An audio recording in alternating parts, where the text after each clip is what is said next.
سیاہ رنگ مکمل کہانی اسکلم مونا خان۔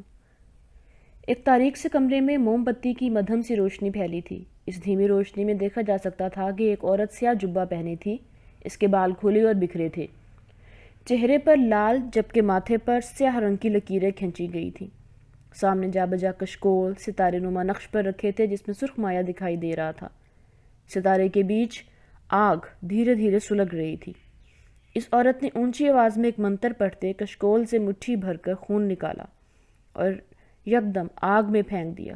آگ اچانک سے بھڑک اٹھی۔ اس کی روشنی میں اس عورت کا چہرہ مزید بھیانک لگنے لگا۔ اس نے ستارے کے کونے پر رکھا ایک پتلا اٹھایا جس کی آنکھیں بھوری بنی تھیں اور اس میں پہلے سے ہی بے شمار سوئیاں پیوست تھیں۔ عورت نے اس پتلے کے دل پر ہاتھ پھیرتے ایک مزید سوئی لی، اسے خون میں ڈبویا اور اس پتلے کے دل کے مقام پر زور سے پیوست کر دیا۔ ٹھیک اسی وقت اپنے بستر پر دراز افق دل پر ہاتھ رکھتے اٹھ بیٹھا۔ اچانک سے ہی اسے بے شمار درد ہونے لگا تھا جو بڑھتا ہی جا رہا تھا۔ اگلے ہی لمحے اسے زور کی اپکائی آئی اور دیکھتے دیکھتے اس کے منہ سے خون نکلنے لگا جو اس کی سفید شرٹ کو داغدار کرتا بہہ رہا تھا۔ درد کی وجہ سے اس کے منہ کی عجیب آوازیں نکل رہی تھیں۔ اس نے ہاتھ بڑھا کر پانی اٹھانا چاہا تو جگ گر گیا۔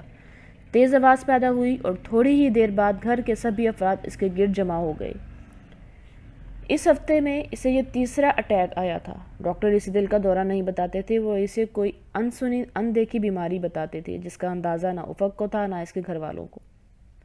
مگر ایک بات عجیب یہ تھی کہ ایسے دورے اسے صرف رات کو ہی آتے تھے اور ان کا دورانیہ صرف 1 گھنٹے کا ہوتا تھا۔ اس کے بعد وہ بالکل ٹھیک ہو جایا کرتا تھا جیسے آج ہو گیا۔ اس کے ٹھیک ہوتے ہی ایک بار پھر سے گھر والے اسے سوال کرنے لگے، یہ سب کیوں ہو رہا ہے، کیسے ہو رہا ہے؟ 10 منٹ بعد ہی اس نے تنگ آ کر ان سب کو واپس اپنے کمروں میں بھیج دیا۔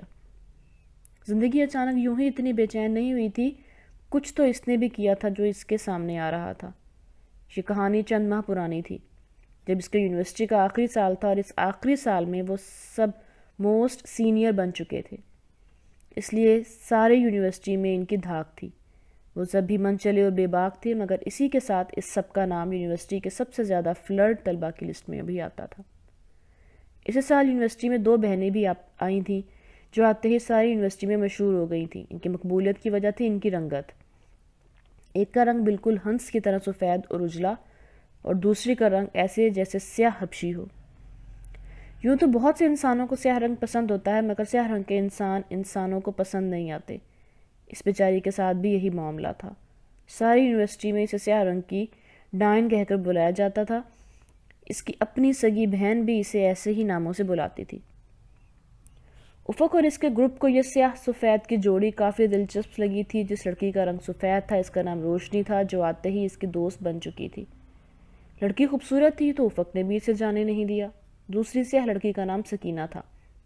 روشنی اگر اپنی خوبصورتی کی وجہ سے مشہور تھی تو سکینہ اپنی ذہانت کی وجہ سے۔ کلاس کے پروفیسرز اس سے متاثر تھے، مگر اس کے علاوہ وہ کسی کو متاثر نہیں کر سکتی تھی۔ اس کی زندگی میں ایسے بہت سے لوگ تھے جنہیں وہ پسند کرتی تھی، مگر اسے کوئی اپنے پاس بٹھانا گوارا تک نہیں کرتا تھا۔ اس کی چمکتی سی آنکھیں اپنے اندر گہرے راز سموئے تھیں۔ جب وہ بھی کسی سے نظر اٹھا کر بات کرتی تھی تو سامنے والے کو حیرت میں مبتلا کر دیتی تھی۔ اس کی عادات عجیب تھیں۔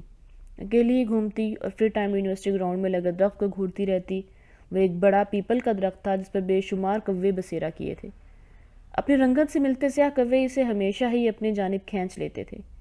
انہی دنوں یونیورسٹی میں کچھ عجیب واقعات رونما ہونے لگے، جیسے نوجوان لڑکوں کی سرکٹی لاش کا یوں اچانک یونیورسٹی کے اسی درخت سے لٹکا ہوا پایا جانا۔ شروع میں یہ کسی سائیکو کلر کا نام بتایا گیا۔ پولیس نے چھان بین کی مگر کوئی سراغ ہاتھ نہ لگ سکا، لیکن ہر سرکٹی لاش کے بعد طلبہ میں خوف و ہراس بڑھتا جا رہا تھا۔ افق اور اس کے دوستوں نے معاملے کی ایک الگ سطح پر چھان بین کی تو یہ انکشاف سامنے آیا کہ جو بھی لڑکا قتل ہوا ہے وہ 1 دن پہلے ہی سکینہ پر ہنستے اور اسے الگ ناموں سے پکارتا بھی پایا گیا ہے۔ ساری کڑیاں اسی لڑکی پر جا رکتی تھیں۔ یہ انکشاف ان پر حیرتوں کے پہاڑ توڑ گیا تھا۔ اپنے شک کو یقین میں بدلنے کے لیے ان میں سے ایک نے سکینہ کو تنگ کرنے اور اس پر حملہ اور جملے کسنے کا پلان ترتیب دیا۔ مقصد اس کو رنگے ہاتھ پکڑنا تھا، مگر ان کو کیا پتا تھا کہ وہ اپنی موت کو دعوت خود ہی دے بیٹھے تھے۔ اگلے دن پلان کے مطابق ایک لڑکی نے سکینہ کو بلا وجہ تنگ کرنا شروع کیا اور پورا دن اس پر آتے جاتے جملے کستا رہا۔ رات کو وہ سب اسی لڑکے کے گھر میں جمع ہو گئے۔ ان کو بس سکینہ کے آنے کا انتظار تھا۔ وہ 5 لڑکے تھے جو اس وقت لاؤنج میں مضطرب سے جمع تھے۔ کسی کو کچھ پتہ نہیں تھا کہ آگے کیا ہونے والا ہے۔ تبھی باہر سے کسی ہلچل کا گمان ہوا۔ اس سے پہلے وہ اٹھ کر جاتی اچانک سے لائٹ بند ہو گئی تھی، اندھیرا ہو گیا اور پھر شروع ہوا وہی خونی کھیل۔ ان کو سمجھ ہی نہیں آ رہا تھا کہ ان کے ساتھ ہو کیا رہا ہے۔ لاؤنج میں اچانک ایک تیز سی بدبو پھیلی، دروازے کھڑکیاں ہلنے لگیں اور دیکھتے ہی دیکھتے وہ سب بے ہوش ہو گئے۔ روشنی دوبارہ آ گئی اور اب وہ صوفوں پر بے سود پڑے نظر آئے۔ آگے ہونے والے واقعات وہ نہیں دیکھ سکتے تھے، مگر ان کا ریکارڈنگ پر لگا کیمرہ دیکھ سکتا تھا کہ ایک سیاہ جبے میں لپٹی عورت ہاتھ میں خنجر لیے صوفے پر پڑے اسے ایک لڑکے کی جانب بڑھ رہی ہے جس نے سکینہ کو تنگ کیا تھا۔ وہ بے رحمی لیے اس لڑکے تک آئی اور خنجر سے اس سینے پر بے دردی سے وار کرنے شروع کر دیے۔ پھر آخر میں اس کی گردن کاٹی اور اس کو ٹانگ سے گھسیٹتے باہر لے چلی گئی۔ طوفان تھم گیا، مگر شاید ایک اگلے طوفان کے لیے۔ اگلی صبح یونیورسٹی میں اسی درخت کے ساتھ اس لڑکے کی لاش تھی۔ پولیس ایک بار پھر آ چکی تھی، معاملہ پھر اندیکھا تھا، مگر اس پر افق اور اس کے ساتھی ثبوت لیے عین موقع پر پہنچے تھے۔ ان کا دوست مر چکا تھا، مگر وہ مزید کسی انسان کو مرنے کے لیے نہیں چھوڑ سکتے تھے۔ اپنے دوست کی تدبیر ان سب نے مل کر کی تھی۔ سکینہ کو گرفتار کر لیا گیا تھا اور 1 مہینے کے اندر اندر اسے پھانسی کی سزا بھی مل گئی تھی۔ مگر حیرت کی بات تو یہ تھی کہ اس کی موت کے اگلے دن ہی ایک اور سرکٹی لاش درخت سے جھولتی ملی۔ اس بار سب کو حیرت سے زیادہ ڈر لگا، خوف پھر سے پھیل گیا۔ اوپر اس کے دوست بھی بھونچکا رہ گئے۔ آخر یہ کس قسم کا معاملہ تھا جو سلجھ ہی نہیں رہا تھا؟ افق کی آنکھوں میں سکینہ سے ہوئی آخری ملاقات کا منظر گھوم رہا تھا جب وہ اسے اپنے دوست کی موت پر سخت باتیں کہنے گیا تھا۔ سلاخیں تھامے کھڑی وہ سیاہ لڑکی آرام سے اس کا ہر الزام برداشت کرتی رہی اور افق کے دل میں اس کے لیے نفرت مزید بڑھتی رہی۔ جب وہ بول بول کر تنگ آ گیا اور واپس پلٹنے لگا تب ہی سکینہ نے نگاہیں اٹھائیں اور افق پہلی بار ان آنکھوں کے سامنے دھنک رہ گیا۔ میں نے کسی کو نہیں مارا، کسی کو نہیں، چند جملے اس نے کہے اور اپنی بے تاثر نگاہوں سے کہتی واپس مڑ گئی۔ افق اس کے مڑتے ہی سحر سے جاگا، مگر اس کی بات پر دھیان نہیں دیا، لیکن آج اسے سچ میں محسوس ہو رہا تھا کہ اس سے بہت بڑی غلطی سرزد ہو گئی ہے۔ اس نے ایک بے گناہ کو سزا دلوائی تھی اور اصل کہانی اسے بھی چند رات پہلے دوستوں کا پیچھا کرنے پر معلوم ہوئی تھی، جس کے بعد اس کی زندگی کا تاریک دور شروع ہوا تھا۔ دراصل روشنی ایک سائیکو کلر تھی اور ساتھ ہی کالا علم بھی جانتی تھی۔ اسے نوجوان لڑکوں کو مارنا پسند تھا اور انہیں مار کر اسے ایک سکون سا ملتا تھا۔ اپنی بہن سے اس سے شدید نفرت تھی۔ اسی کا حلیہ اپنا کر وہ اپنا شکار کرتی تھی، کیونکہ جس لڑکے سے اس نے محبت کی تھی وہ تو سکینہ کی ذہانت اور خوبصورت آنکھوں پر مر مٹا تھا۔ اسے روشنی کی منفی سوچ اور خوبصورت رنگ نہیں پسند تھا۔ بچپن سے یہی ہوتا آیا تھا، خوبصورت وہ تھی مگر ذہانت کی وجہ سے سکینہ سب کی لاڈلی تھی۔ نفرت، جلن اور حسد کی آگ میں وہ اس قدر جلی کہ اس نے سکینہ کو مارنے کے لیے کالا جادو سیکھا، مگر اس کی موت کو یادگار بنانے کے لیے یہ خونی کھیل کھیلا۔ سب سے پہلا قتل اس نے اسی لڑکے کا کیا تھا جو سکینہ سے محبت کرتا تھا۔ اس کی موت کے بعد وہ جو ایک ہی امید پر زندہ تھی وہ زندہ لاش بن کے رہ گئی۔ روشنی کا کام آسان ہو گیا۔ جو لڑکا اسے بات کرتا یا جان کر سکینہ کو تنگ کرتا وہ اسے بے دردی سے مار دیتی، اس لیے نہیں کہ وہ اس ہمدردی رکھتی تھی، اس لیے کہ وہ اسے اس حال میں پھنسا سکے۔ اور آخرکار اس کا پلان کامیاب ہو گیا۔ جب اس نے افق کے دوست کو مار ڈالا وہ جانتی تھی کہ کمرے میں ویڈیو کیمرہ آن ہے، اسی وجہ سے اس نے اس لڑکے کا قتل اپنے ہاتھوں سے وہیں اسی کمرے میں کیا تھا۔ افق اس کا اصل روپ دیکھنے کے بعد جہاں تھا وہیں شل رہ گیا تھا اور اسے اسی وقت مار دینا چاہتا تھا، مگر وہ کالا جادو جانتی تھی۔ اس کے علاوہ افق کی ایک لڑکی کے ساتھ پروہیبیٹ ویڈیو بھی تو اس نے پبلک کرنے کی دھمکی دی تھی۔ وہ سب جان کر بھی چپ ہو گیا۔ اسے ہونا پڑا کیونکہ اس ایک ویڈیو کے ذریعے اس کی پوری زندگی تباہ ہو سکتی تھی۔ وہ خاموش تو ہو گیا، مگر روشنی اب اسے اپنا بنانا چاہتی تھی، جس وجہ سے وہ اس پر یہ کالا جادو کر رہی تھی۔ وہ اس کے دل پر حملہ کرتی تھی کیونکہ اسے دل ہی تو چاہیے تھا۔ ایک بے گناہ کو دی جانے والی سزا افق کی ساری زندگی کی سزا بنا دی گئی تھی۔ وہ جانتا تھا کہ یہ سب اسے ساری زندگی جھیلنا ہے۔ سکینہ سے ہوئی آخری ملاقات آج تک اس کے ضمیر پر کوڑے برساتی آئی تھی۔ وہ اپنے ساتھ ہوئے ظلم کو فراموش کر سکتا تھا، مگر سکینہ کے ساتھ ہوا ظلم اسے اب سکون سے جینے نہیں دے رہا تھا۔ اسے کسی بھی قیمت پر اس بے گناہ لڑکی کو انصاف دلوانا تھا۔ افق نے آنکھیں ضبط سے بند کی اور میچ کر کھولی۔ اس کی آنکھیں سرخ ہو رہی تھیں اور باہر سے اب فجر کی اذانوں کی آواز آنے لگی تھی۔ وہ میکانکی انداز میں بستر سے اٹھا، واش روم جا کر تازہ وضو کیا۔ فجر کی نماز پڑھنے کے بعد جب اس نے دعا کے لیے ہاتھ اٹھائے تو زندگی میں کیے تمام گناہ آنکھوں کے سامنے آنے لگے۔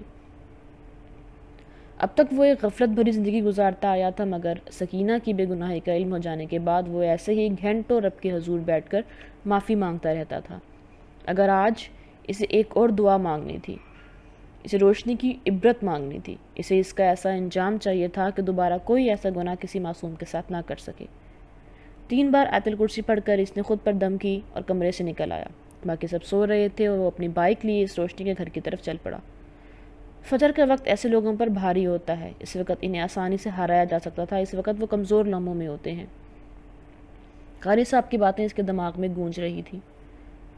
وہ اب اس کے گیٹ کے سامنے بائک روک کر اندر جا رہا تھا، پرانے طرز پر بنا وہ کھنڈر جیسا گھر جس میں روشنی کالا جادو کرتی تھی۔